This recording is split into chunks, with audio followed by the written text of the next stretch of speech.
Nigeria's electoral process for better outcomes persist. The latest is coming from the Independent National Electoral Commission, INEC.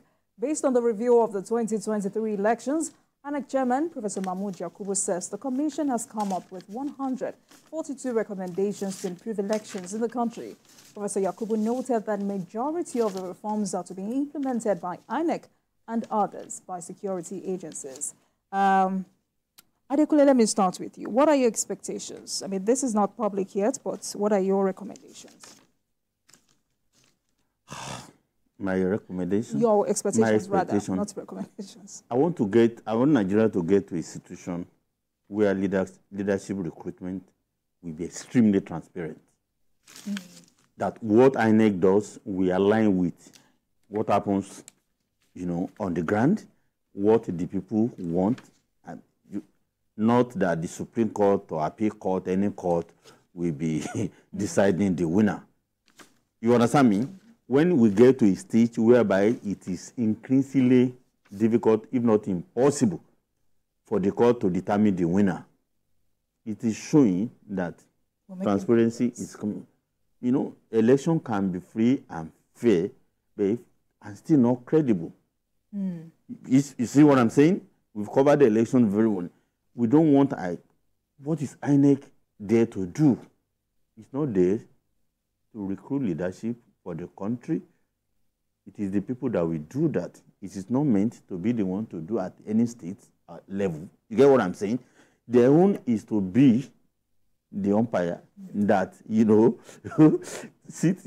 make sure that everything. So in the era of technology, it is no longer a tenable excuse. What we continue to hear, so breaks down, or do this, do that.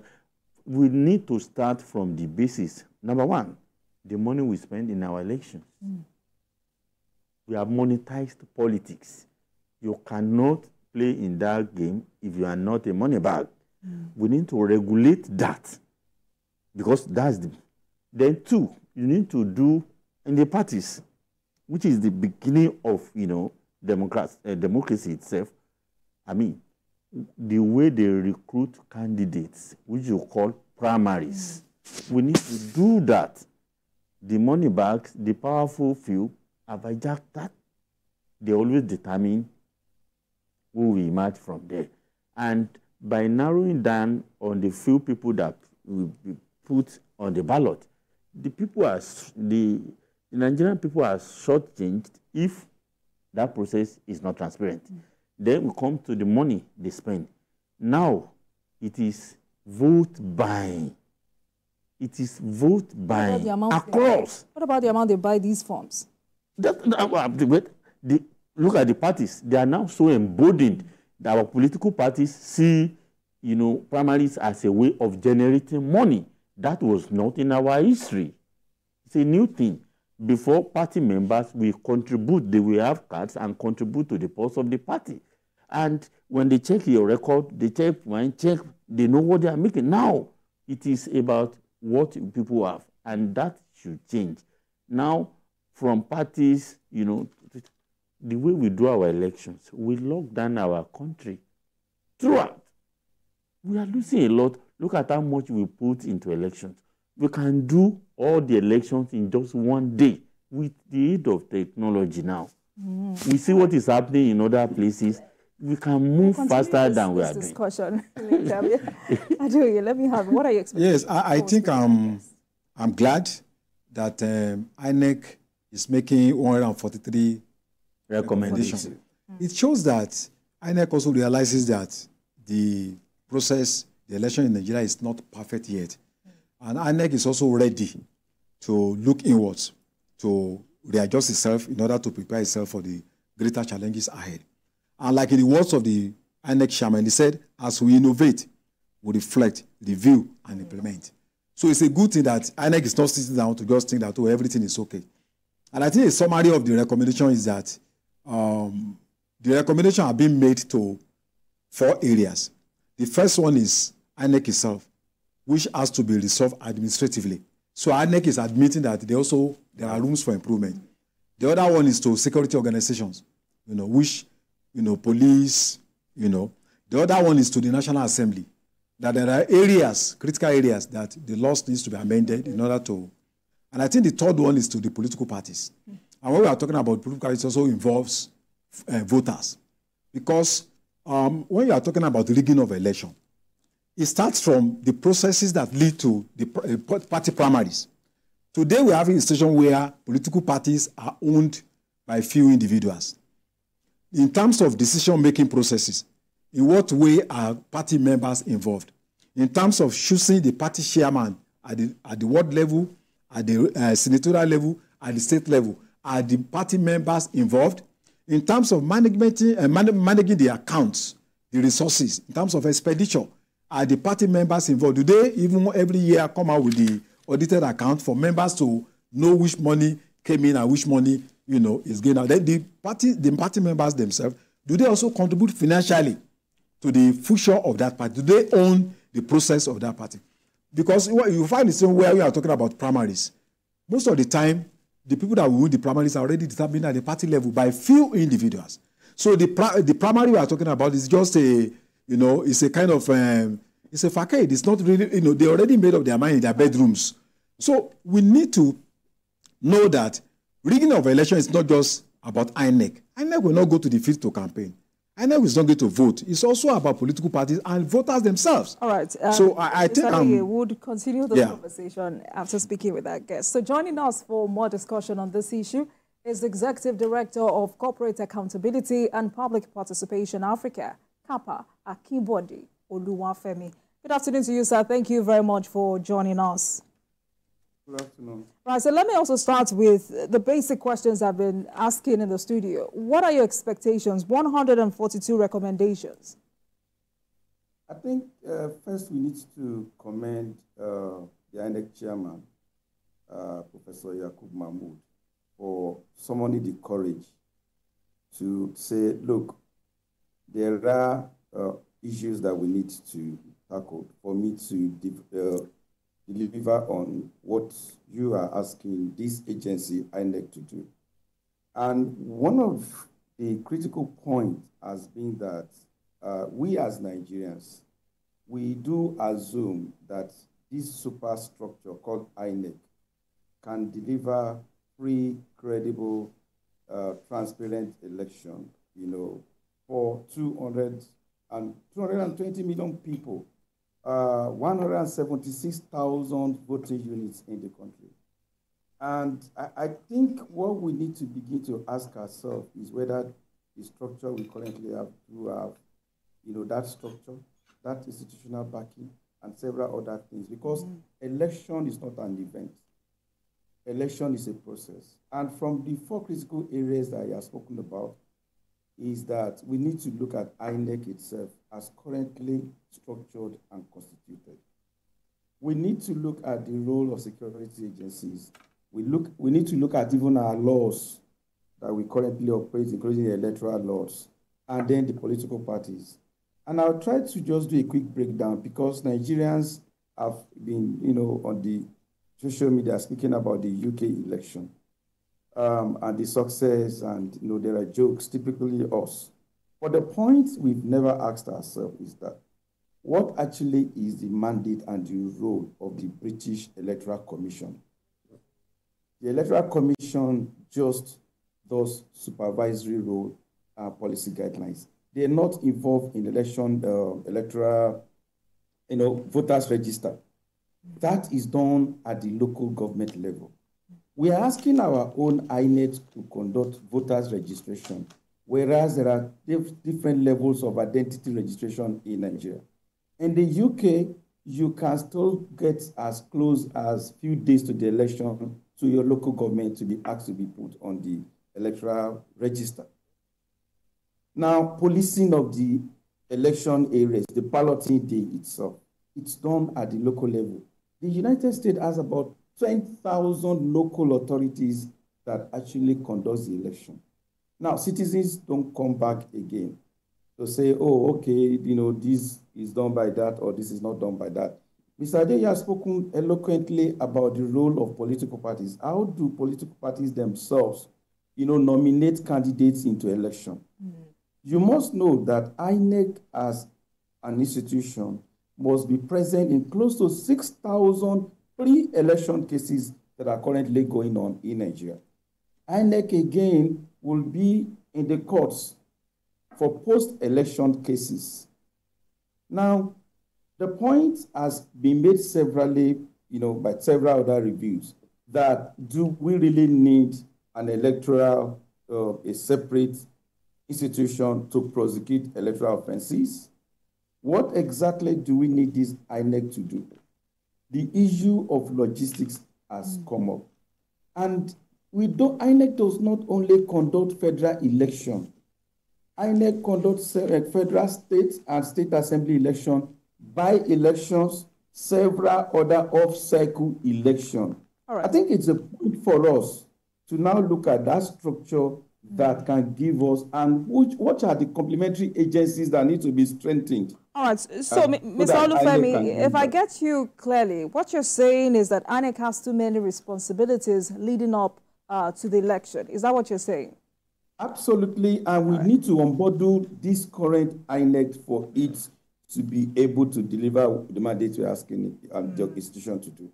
All right, but while categorizing the reforms, Professor Yakubu says some are to be implemented by political parties and other stakeholders. Do you think this would be easy to manage? Now, I think what Professor Mahmoud is trying to say is to get us thinking as a nation, to look at the political parties themselves. I mentioned the fact that often we do say, oh, election is so smooth in UK. We've just had a court judgment in Edo State. I bet that case will drag till post-election. So what I believe is likely going to come out are recommendations that will ensure that the selection or election processes within political parties itself, produce very credible and acceptable results at the party level. So that reduces the pressure of INEC going for primary court cases in courts and the rest of them. Those are issues that we need to begin to look at how to tackle them. I think also there are issues of financing, party financing, political party financing. One of my friends there mentioned the issue of how we have monetized the ballot system in Nigeria, vote buying and the rest of them. How we as citizens should now begin to queue up for political parties of our choice, not because of inducements and gratifications that is going to be offered to us by politicians.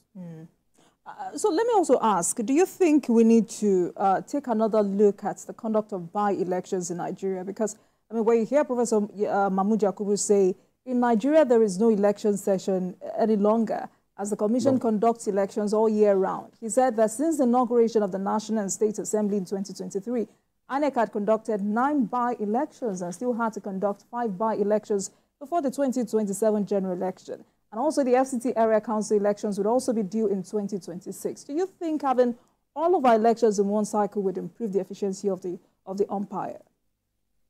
Well, I think by the time we unbundle our electoral process, and INEC concentrates on what originally is supposed to be their role, and we have all these systems, fixed, then we'll begin to have less litigation, less by-elections, because by-elections are supposed to be maybe when an electoral official dies, but now we begin to see judgment in court overturning elections and results, and that's why we're having more by election. So the more we can improve on the process, the more the process is acceptable. I'm not very sure you're going to see court cases after the British election that just, occurred. So the more that process leading to the election itself is more transparent, credible, and acceptable to stakeholders, then we'll begin to see fewer and fewer by-elections. Okay, I would like to ask you, made mention of unbundling INEC. I want you to be very specific. What do you have in mind when you say unbundling INEC? The 2 low-hanging fruits are voters' registration. We have the national ID card. We have BVN. We have the national passports, all manners of registration. In fact, the real fact is that there is even an agency of government that is supposed to register births and deaths in Nigeria. So at the local level where you reside, there should be a system that we can generate a voters register, or one of these agencies can take that off INEC, and then we can have credible voters registration process all year round within the system that will be acceptable, because it's your local government. You can go there, you can see the register. You know the people that you are almost in your wards together and those that are not in your ward. It moves from there to the national one. Then one of the biggest challenge INEC has been facing, I believe, are the cases in court. You know, and it is so, sometimes it's antithetical when some of the cases are against INEC, and then INEC is going to be, sometimes you don't even know whether INEC should be the one providing witnesses. You are challenging the results declared by INEC. So we need to look at an independent body that can take up this prosecution, prosecute electoral offenses. People have called it electoral offenses tribunal and things like that. That will leave this off INEC, in which case INEC itself is supposed to even face prosecution for declaring results, because results declared by INEC in the first instance should be naturally acceptable to all of us. Okay, you also spoke very well about monetization of the electoral process. And if you look at our laws, that is part of our provision, but implementing it is a big challenge in Nigeria. What do you think we can do in this regard? So there are a lot of things that we need to look together in this country. We're talking about electoral process, but we cannot divulge that from the poverty level in our country.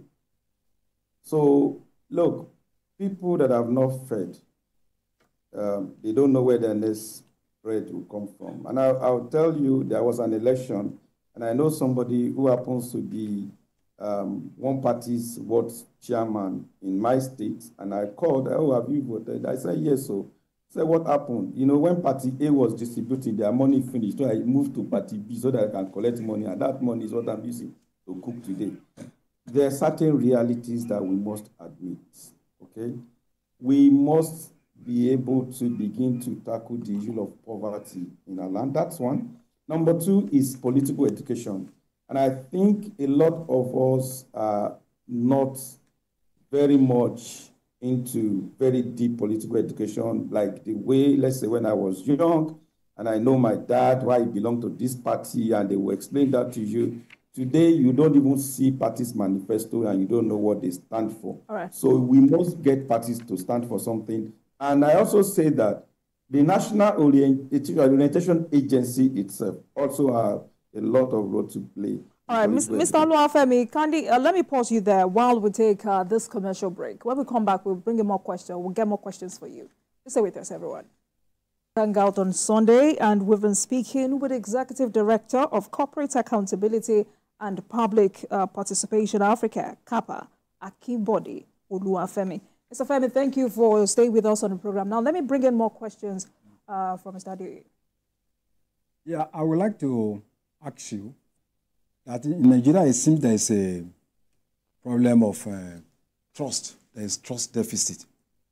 Voters don't trust anybody who make at the INEC chairman. There is that, distrust. And I know there is a country in Europe that the government picked an opposition figure, a member of an opposition party, as the INEC equivalent of INEC chairman. And when we asked him, why were you picked? He said, in his own country there is trust. We're talking about beavers and all. They said, look, the people trust the people, their own people, more than evil machines. So you can see the high level of trust in that kind of society. How do you think we can build trust between the people and the electoral authorities in Nigeria, and also the political parties? What do you think should be done? Well, I think that's a collective responsibility of all of us as Nigerians. I've met Professor Yakub, and I personally am extremely impressed. I know he really wants to conduct credible election, and he actually wants to leave a stronger institution, which I think is very, very important. However, there are fault lines that are just there in our country. And last time I was speaking about National Orientation Agency. We need to, as a people, begin to look at what binds us together more than those things that separate us. I don't know who can be used to, possibly as at today, head INEC that Nigeria would not question. Some will say if Jesus Christ should come and be the INEC chairman, Nigerians, because we have some of these primordial sentiments and the rest of them. And I think across all our communities, we need to bring our people together. We need to rebuild trust in ourselves. And let me just say that this trust didn't just break yesterday. It's a result of years of how our leaders are violently violate us as citizens of this country, that even people find it so difficult to trust anything the government says. And it will take time, take concerted energy, both by the government itself and by the citizenry, for us as Nigerians to be able to rebuild our common interest and our common stakeholdership in this democratic journey. All right, so also, what are your expectations of INEC at improving its technology and manpower? Because, according to reports, some INEC staff allegedly get induced financially to manipulate the process. What are your expectations? So, globally, some of these things happen. But you do have layers and layers of security to be able to checkmate people. Internet-based fraud is not only restricted to Nigeria. If you go to check some of the highest places, you find out that maybe Nigeria is not even number one. But the point is that institutions do have layers of security to be able to checkmate that. And where there are, infractions, officials are actually penalized. They are made to face the wrath of the law. We cannot do without technology in this current world. I wait for that day I will stay in my house with my mobile phone and be able to cast my election and make it credible and acceptable. We also need to work on our, technology infrastructure. One of the biggest debates, albeit not exactly correct, was about electronic transmission of results in the last election. And sometimes some of us will look at the fact that Nigerians think that Nigeria is Lagos, Abuja, Port Harcourt, Kano, and where you have this 5G or 4G. There are still places in Nigeria with 1G or even no G at all. So how do you want to transmit election results real time? So there are complementary things that needs to happen that will make our electoral umpire technologically savvy and be able to move to that our desired high-tech electoral process. All right, then. Thank you so much for joining us this afternoon. Akimbode Oluwafemi, Executive Director of Corporate Accountability and Public Participation Africa, CAPA. Thank you so much for your time this afternoon, sir. Thank you. Thank you. Thank you so much. Thank you. All right, gentlemen, there you have it. Any comments before we move on? I think most of the issues have been fully exhausted, and what we expect is the political will to move in the right direction.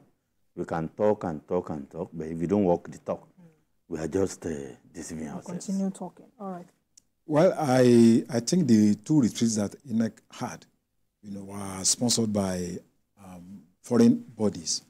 I would wish to see a situation where the National Assembly should create independent funds, to be able to empower INEC to be able to organize this kind of trip without necessarily relying on foreign organizations. And one of them, IFEC's country director, Sarije, said, election is difficult task all over the world, but no other country where elections are much more difficult to hold than Nigeria.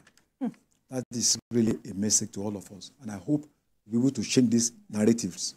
All right. Thank you, gentlemen. Let's move on to our final topic for today. The battle for the soul of Rivers State House of Assembly is going to the wire. The Victor Okojombo-led faction of the State Assembly, loyal to Governor Fubara, said it has filed an appeal at the Supreme Court to challenge the judgment of the Court of Appeal in favor of the pro-Wike lawmakers. Okojombo said the Assembly believes that the appeal